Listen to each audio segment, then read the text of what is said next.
Merci beaucoup. Bonjour à toutes et à tous, celles et ceux que je n'ai pas encore vus ce matin. Je voudrais tout d'abord remercier les organisateurs de ce colloque pour la qualité des interventions que l'on a entendues depuis quelques jours, depuis quelques heures ensemble. Je voudrais aussi remercier le Père Boutros-Hazard pour la qualité de son accueil, chaleureux comme à chaque fois, et pour le travail efficace que nous faisons ensemble au profit du rapprochement entre l'enseignement catholique de France et l'enseignement catholique du Liban, mais aussi au profit de l'enseignement catholique mondial, puisque nous participons ensemble au bureau exécutif de l'Office international de l'enseignement catholique.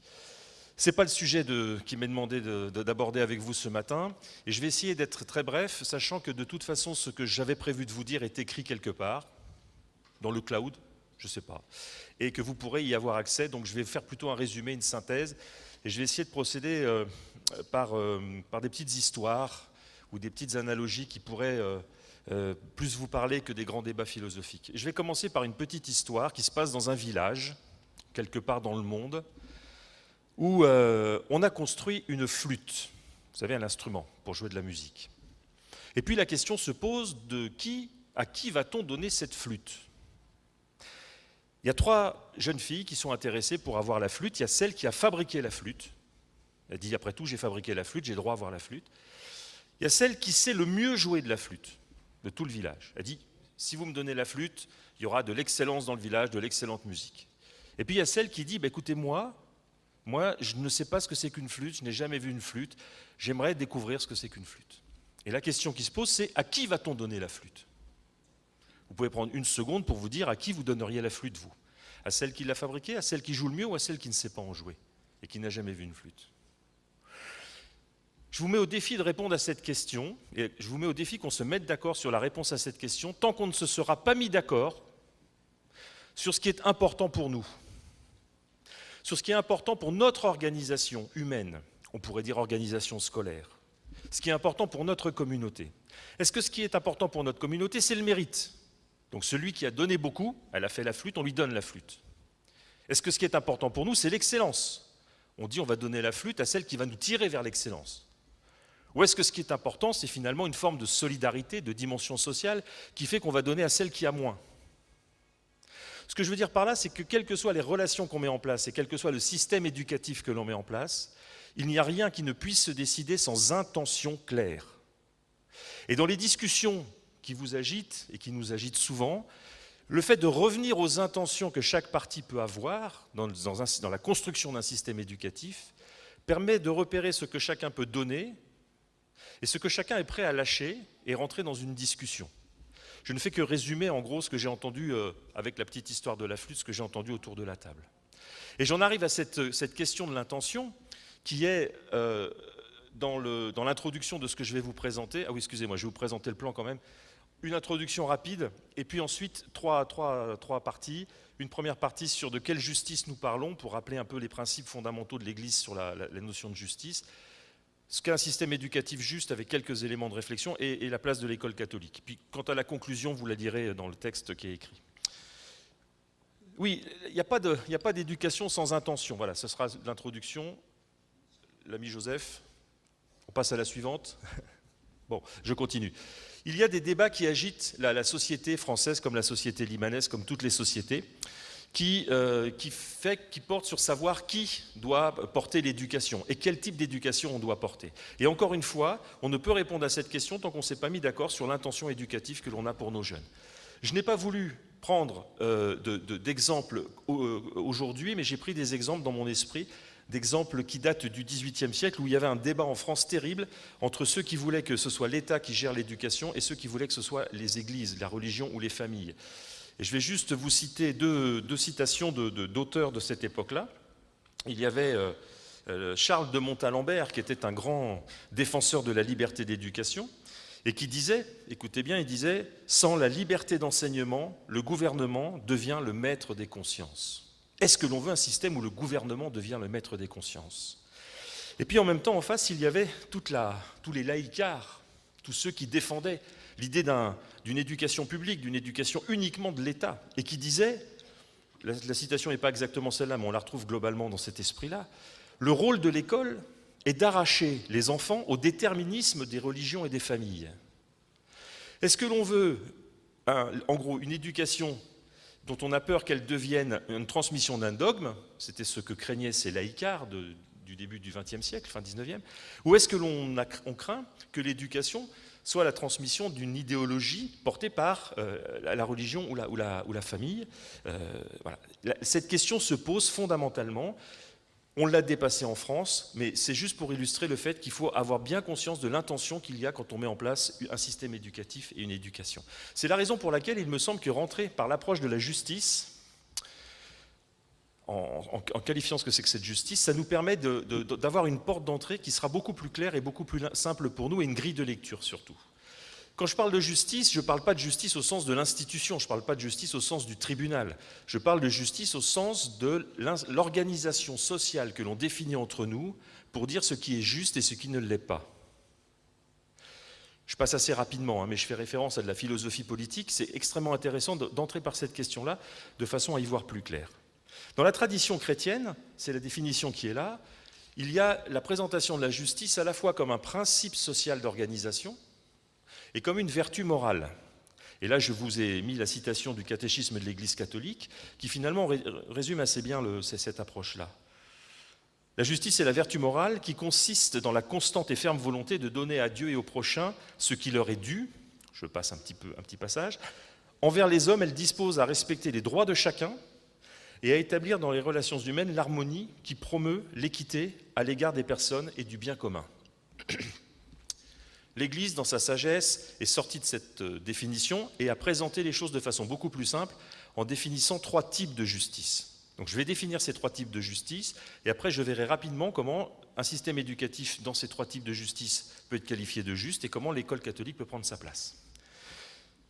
Cette définition de la justice, cette distinction, on la tient de la philosophie d'Aristote, qui est remontée jusqu'à nous par la scolastique et qui a été reprise dans la tradition sociale de l'Église. Il y a d'abord ce qu'on appelle la justice générale. C'est celle qui s'impose à tous, au nom du principe d'égalité. Quand il y a un sens interdit sur la route, eh bien, tout le monde qui conçoit ne passe pas à l'envers. Je parle en France. Au Liban, on fait autrement. C'est autre chose. Je l'ai fait hier encore, donc c'est pour ça que je peux me permettre de le dire. Donc ça, c'est la justice qui s'impose à tous, la justice d'égalité. Et puis, il y a la dimension distributive de la justice. C'est celle qui nous invite à donner à chacun ce dont il a besoin, parce que nous sommes tous différents. Je passe, c'est ce qu'on appelle l'équité. Et puis il y a une autre forme de justice, un certain nombre d'éléments qui font force de loi, c'est ce qu'on appelle la justice commutative, c'est celle qui régit les échanges entre les personnes, au nom d'un principe de liberté.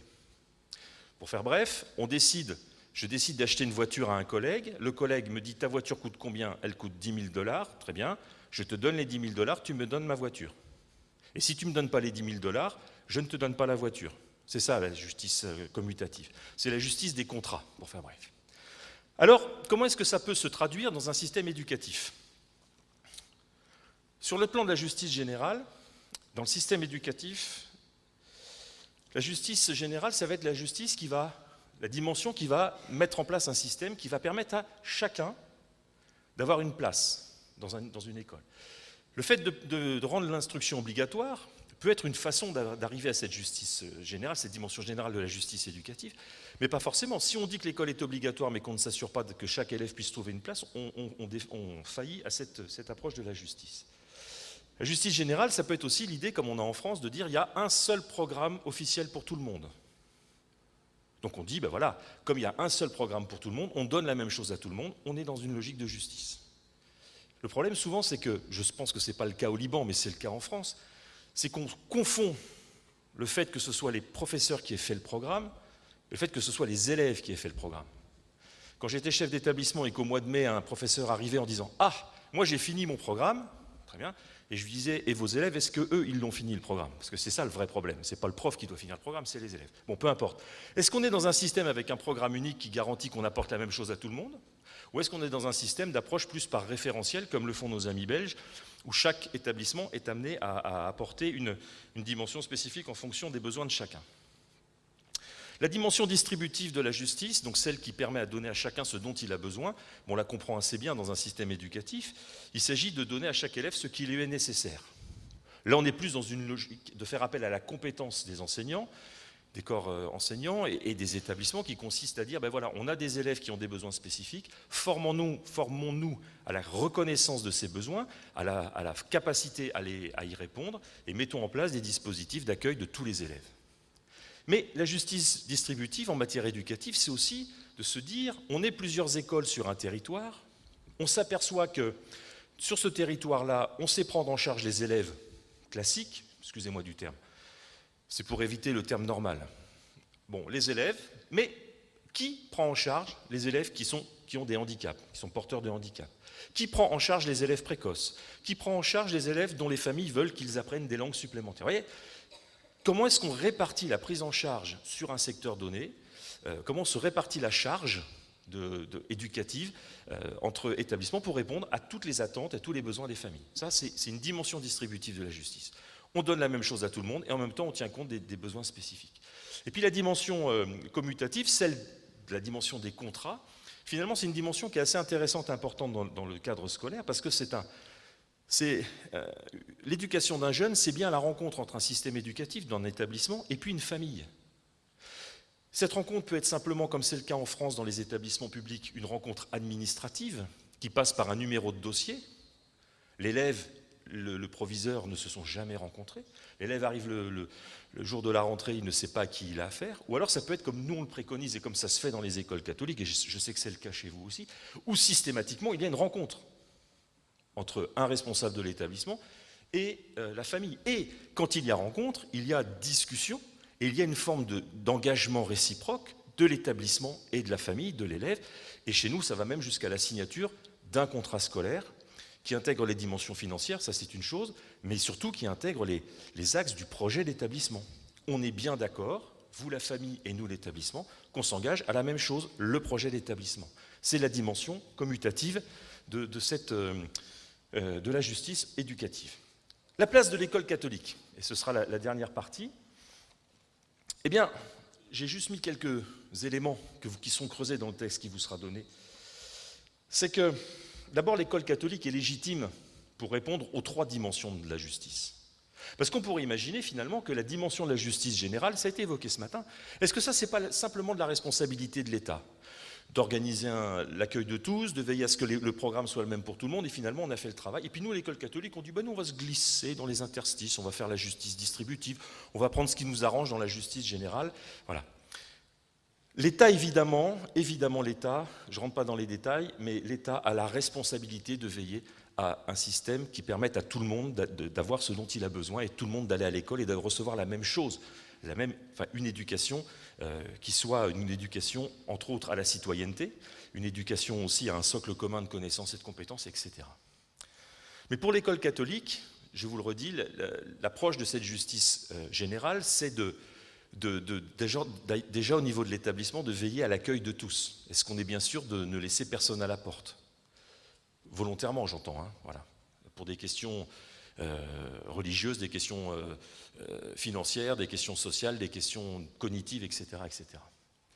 Mais surtout, pour que l'école catholique soit dans le respect de la justice générale en éducation, il est très important qu'elle se pose la question de son utilité.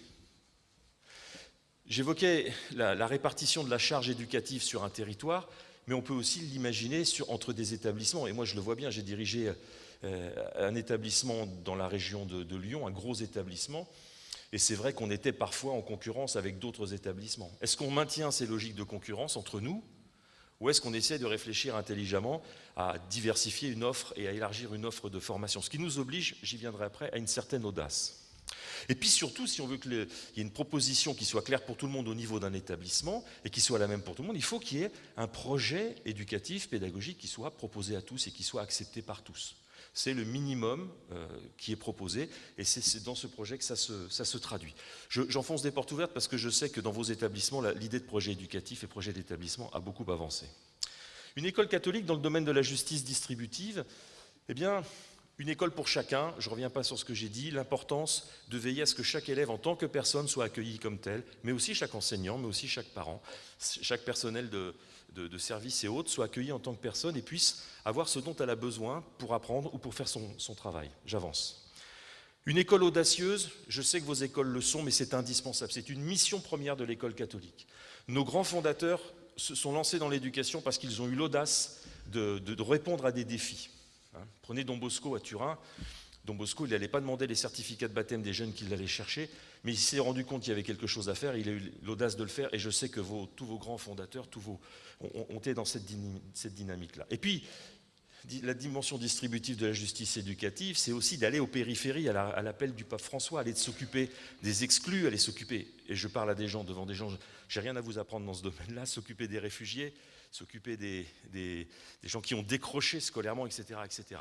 Mais c'est extrêmement important d'avoir cet élément-là à l'esprit. On n'est pas obligé de le crier sur les toits, mais c'est important de l'avoir. Et je sais que vous l'avez. C'est pour ça que j'en viens à la dernier aspect. Une école catholique qui répond à une dimension commutative de la justice, donc une dimension de l'engagement mutuel. Ça permet et ça valorise l'engagement de chacun, et c'est très important, encore une fois, de valoriser l'engagement et de ritualiser l'engagement des familles qui mettent leurs élèves, leurs enfants dans l'établissement avec un engagement réciproque. Mais je voudrais juste insister un tout petit peu, et ce sera pratiquement la conclusion, sur le dernier point, être une école du contrat. Je voudrais insister un petit peu là-dessus parce que la notion de contrat, dans l'éducation catholique, me semble avoir une approche un peu différente de la notion habituelle qu'on a du contrat, que l'on qualifie de synalagmatique, désolé pour le gros mot juridique, mais au moins je sais que ça fera plaisir à Alain. L'idée d'un contrat où chacun donne à équivalence arithmétique financière et où le désengagement de l'un implique, justifie le désengagement de l'autre. Je résume, mais en gros c'est ça le principe. Dans nos écoles, ça voudrait dire qu'on accueille un élève, on fait un contrat d'engagement, l'élève s'engage à travailler, la famille s'engage à suivre l'élève, et nous on s'engage à donner le maximum de ce qu'on va donner sur le plan éducatif, et en fait il y a une espèce de donnant-donnant. Jusque-là ça va, c'est forcément déséquilibré, forcément que l'école va donner plus parce que c'est sa mission. Chacun ne doit pas donner à égalité, mais chacun doit donner sa part. Ça, c'est extrêmement important. On ne recherche pas, dans le contrat qui est à l'école, on ne cherche pas l'égalité de ce que chacun va donner. Évidemment que l'élève va recevoir plus dans la dimension éducative que va recevoir sa famille ou que va recevoir le professeur. Mais surtout, c'est là où ce n'est pas un contrat synalagmatique, c'est que le désengagement de l'élève de ses obligations ne peut jamais, jamais entraîner le désengagement des enseignants. Jamais, et de l'équipe éducative. Jamais un enseignant, jamais une équipe éducative peut dire, et je le dis parce que je l'ai entendu en tant que chef d'établissement, j'ai repris des équipes d'enseignants qui disaient ça, « Oh ben cet élève, il a décidé de ne plus rien faire, donc nous on ne l'aide plus ». Non, c'est inacceptable, et c'est en cela que le contrat n'est pas un contrat au sens où on l'entend habituellement. On a le devoir de toujours essayer, toujours remettre l'affaire en route, et c'est pas parce que l'élève ou la famille dit « nous on ne le fait pas », qu'on a le droit de ne pas faire le maximum. Jamais, jamais on doit dire « on a fait tout ce qu'on peut, maintenant on ne peut plus rien pour votre enfant ». Jamais, jamais. Les solutions ne sont pas toujours en interne, mais jamais on doit renoncer en tant qu'éducateur. Je sais que ce n'est pas facile, mais à mon avis, c'est un principe fondamental et essentiel. On finit juste sur la dernière diapo, s'il y en a encore une. Voilà. Vous irez voir ça, on va s'arrêter là après. J'ai relu récemment la constitution de Vatican II sur l'éducation qui s'appelle, que vous connaissez, Gravissimum Educationis, qui est quand même un texte d'une actualité redoutable. Ça a été écrit en 1965, mais c'est quand même très très fort. Et c'est très très bien écrit et c'est très très bien chapitré, ce qui fait qu'on retrouve tout ce que je viens de vous dire, organisé différemment, sur le rôle de l'État, le rôle des parents, la place de l'école catholique et les invitations qui sont faites par l'Église à l'école catholique. Voilà. Je conclurai définitivement ce matin en vous souhaitant bon courage pour les journées qui vous attendent et les discussions qui vous attendent, et en vous disant qu'on a besoin de votre engagement pour que nous, on continue notre engagement d'éducateur en France, et on a besoin de travailler ensemble et de le faire ensemble pour qu'on soit au service de tous les jeunes du monde entier qui ont besoin de l'éducation catholique. Merci bien.